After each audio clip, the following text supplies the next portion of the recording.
Mayong adlaw, may nakita ko sa Facebook nga nagpost sa siningan New Year sang verses or versang Lamentation chapter 3 verses 22 to 23. Ang nakambal sina is, "The steadfast love of the Lord never ceases.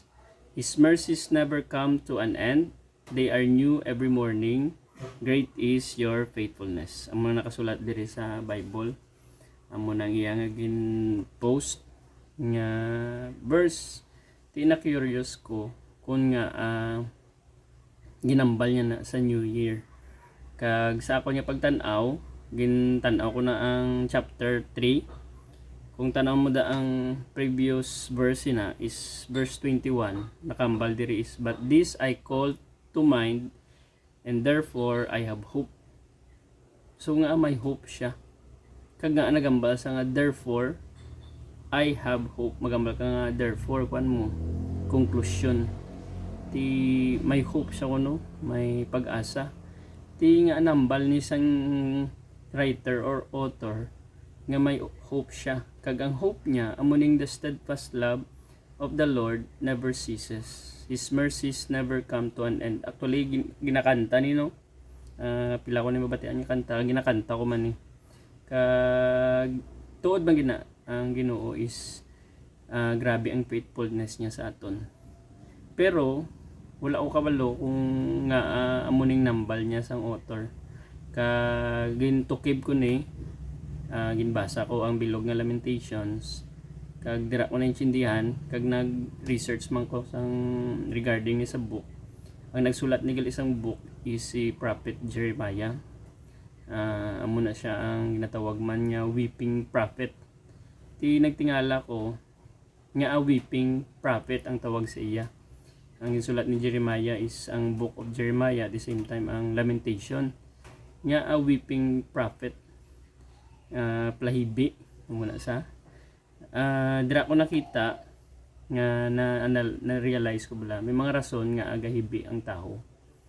Mayara sa mga bata niya gahibi sila kay tungod gutom. Mayara naman niya gahibi tungod sang joy.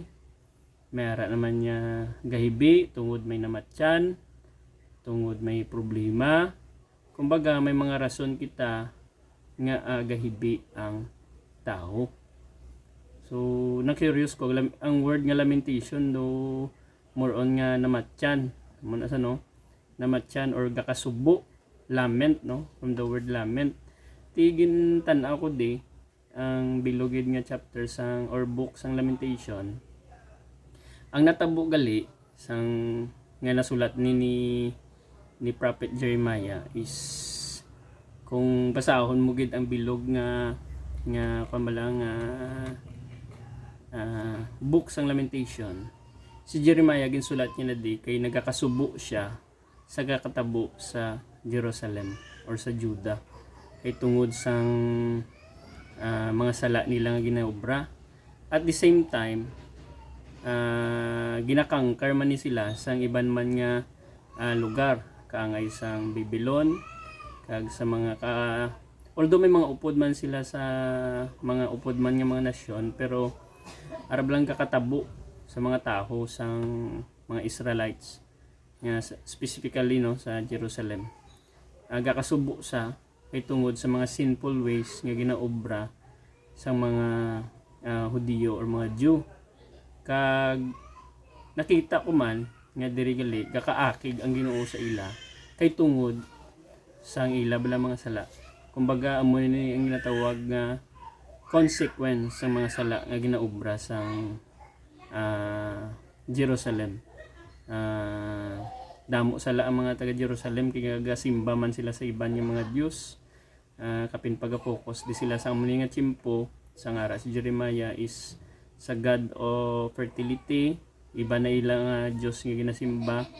At the same time sa mga consequence man mga sala nila, hindi lang na amo na ilang sala, damo pa sila mga sala. Ti kakaakig ang Ginoo sa ila kag may ara gid sa ginatawag nga consequence. Kag kay tungod gakaakig ang Ginoo sa ila, ti may silot, may gatabo sa ila. Amo na nga gahibi si Jeremiah kay tungod grabe gid ang pagpalangga niya bala sa taho nga galamen siya sang tungod sa mga tao nga gaobra sa mga sala nga kumbaga gusto niya man buligan, gusto niya ibuligan nga ipainchindi sa mga taga Jerusalem or ta mga Israelites nga kung anong ilang nga sala. Ti amo na nga nasulat yan kay gamorn siya. Kumbaga gagrip siya, lalain siya kay tungod sa mga ginaobra sang kung balang gasimpatiya sa taho sang mga Jerusalem. Kag tapos kuan man nang kung ginaobra man nila nga sala galalain man ang Ginoo sa ila kay tungod anak sila sang Ginoo. Kag diri mo makita gali ang lamentation kuan sa gali funeral song, no? Kumbaga kasubo, no? Ti nga nasulat niya to or na hambal niya pa na sa chapter 3 nga the steadfast love of the Lord never ceases. Dira gali ka speak sang ginatawag nga hope, no? Nga despite nga makasasala kita nga tao, kung ano man ang kakatabo sa aton nga kabuhi kay kung kita gaobra ta sa sala may maabot ginayang consequence, may disaster gina-welcome ta na ang disaster kung gaobra kita sang sala. Like for example, kung sige ka panigarilyo, sige ka inom, do you think ano ina ang consequence sang sala sa imo? Di ba ang kalabanan sina is gamasakit. Ti gaabot sa aton nga tiyempo nga gamasakit kita kay tungod sa amo na nga mga sala nga aton nga ginobra. Sa ako na obra ko man sa una kag nabaton ko man kag nakuan ko man ang consequence ng sala kag nagbasakit man ko sang amo to nga time. Despite sa mga sang mga sala ni mga obra may ara gyapon sa ginatawag nga hope. Nga amoy na ang nambal ya digali nga the steadfast love of the Lord never ceases. Despite gali nga makasasala ka, may hope gapon nga batunon ka sang Ginoo. Amo nimo ang purpose sang lamentation is para bala ma-teach ang mga tao sa Jerusalem or sa Juda nga sa ila bala nga ginatawag nga disobedience sa Ginoo. Nga tudluan sila nga kung ano bala ang kung di ba kung ikaw ginatagaan ka sang kung ga-disobey ka sa Ginoo kay sa mga consequence ang mga sala nga kakatabo sa imo nga kaugalingon. So kung baga kung may mga consequences ang sala, dira kita ga-learn, ginatudloan kita, may mga lesson kita nga matun-an nga goy sala to gali nga akon nga naobra. So mo ini galing book of lamentation nga ga-speak siya sa ginatawag nga hope nga pwede pa ma-restore kung ano man ang imong mga sala nga naobra. May ginobra ko din nga code name bala sang hope or ang shortcut sang word bala nga hope, ba letter H O kag P. Magambal ka gali sang hope nga dapat may hope kasi mo galingon is dapat una is dapat humility, no? Humble yourself. Every time kung nakaobra ka sang sala kag kung damo na imo sala may hope ka gyapon pero dapat i-humble mo ang imong self kag magtuad ka sang imong sala sa Ginoo, confess your sin sa Ginoo. Dira mo batyagan ang ginatawag nga compassion man sa Ginoo sa imo, love niya kag importante gid ang ginatawag man nga prayer. Kay kung gapangamuyo ka, una paano humble yourself or humility, kadua is obedience. Ma-obey ikaw sa Ginoo, no? Importante gid nga arid sa kalibutan ga-obey kita sa Ginoo kung ano yung mga sugo sa aton. Kag letter P is prayer.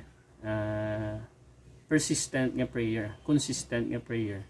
Kumbaga pagpangamuyo importante gini nga kung may hope kita dapat gapangamuyo man kita, pangamuyo kita sa iya. Kay amo na nga aton nga pag-asa ang Ginoo. Di kung gaas ka sang ginatawag nga hope, may pag-asa ka pero wala ka pangamuyo, then useless. Importante gid ang prayer. Kung sa gani ga pray kita pero ginakauya pa nato, no. Mayara na sa una ako mo ko na ginakauya ko pa mo pangamuyo sa public, kapin pa magkaon bisa sa city mall, sa ibenda nga mga lugar nga makita sa tao, kung isa ginakauya ta pa magpangamuyo. So hindi mo pagikauya ang Ginoo. Prayer is important gid. Kag diri mo makita sa isin nga book ang pagpanawag sa Ginoo, tama gid ka. Importante kay siya lang gid ang aton nga hope, nga despite sa nakatabo sila nga kabuhi, may hope gyapon. Kag ang letter E, hindi kay gina letter H is humility, ang O obedience, ang P or obey to God, ang P prayer pero dapat persistent nga prayer, kag ang E is endurance. Nang dapat i-endure mo gid kung ano man yung mga trials kag problem, kay kung ano man ang imo nga ginaagyan sa buong nga problema, dapat i-endure mo. Salig lang sa Ginoo. Mo na obra ko lang ako naman na obra ang word nga hope, nga humble yourself, obey to God, prayer, kag endurance or endure kung ano man yung mga trials kag problems. Amo na nga kanami sinigali nga verse ang Lamentation 3 verses 22 to 23 nga sa story bala sang Jerusalem nga nag-abot sa ilang disaster, kagahibi si Jeremiah tungod sa ilang mga sala, pero may ara gyapon hope. Salig ka lang sa Ginoo, kag dangop ka sa iya, kag amo man amo kita may mga consequence man sa kita sa mga sala nga naobra, dapat may ara kita permi sa ginatawag na hope. Humble yourself, obey to God, prayer, kag endure sa mga problems kag trials kung ano man ang kakatabo.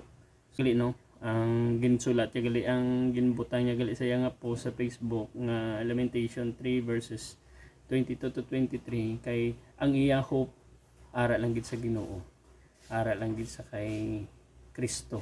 Kay sa ulida nga chapter 5, gaas na da si Jeremiah sa ginatawag nga restoration. I-restore ka gid sa Ginoo, ma-restore ang imong relasyon sa Ginoo.